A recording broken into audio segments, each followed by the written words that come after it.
The state needs to investigate how property taxes were calculated in Jackson County. That's the call from homeowners, a member of the Board of Equalization, and even some Jackson County legislators tonight. It's in response to new troubling information that our investigative team uncovered with the help of a data expert. Here's investigative reporter Angie Racono. So this map shows you all of the people who paid 14.9% in their property taxes.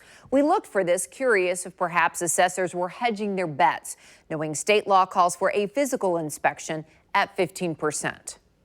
Take a close look at this bar graph. We showed you what it looks like all around 14.9, so you can really appreciate what a spike this was.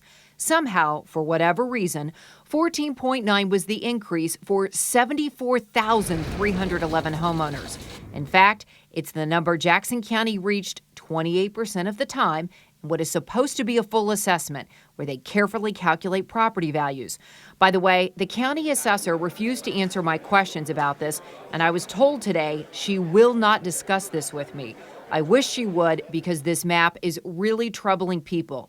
This shows you where people got those 14.9% assessments. It's all over the county, but it's almost completely missing in the urban core. Many of these homeowners were nailed much, much more in taxes. So what you see in yellow, that's where taxes increased by 50%.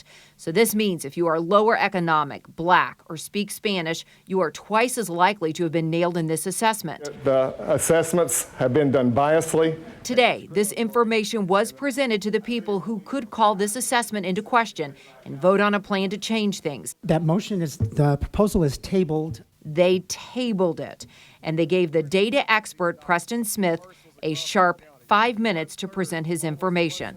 This drew reaction from the crowd, who clearly wanted to hear more and felt this is important. When you see that map and you see how all these people got 14.9, what did you think?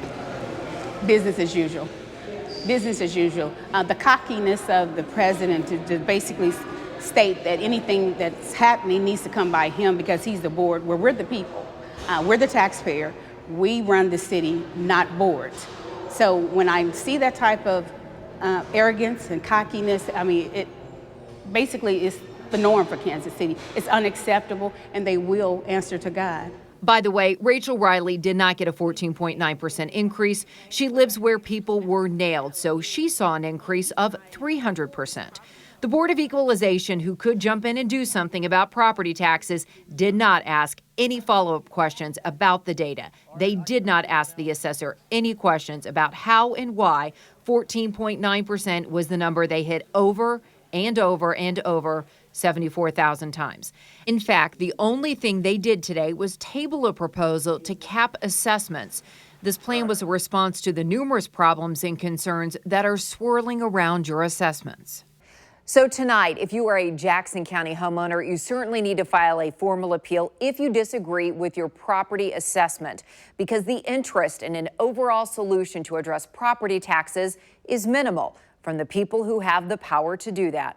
Angie Racono, KCTV5 News.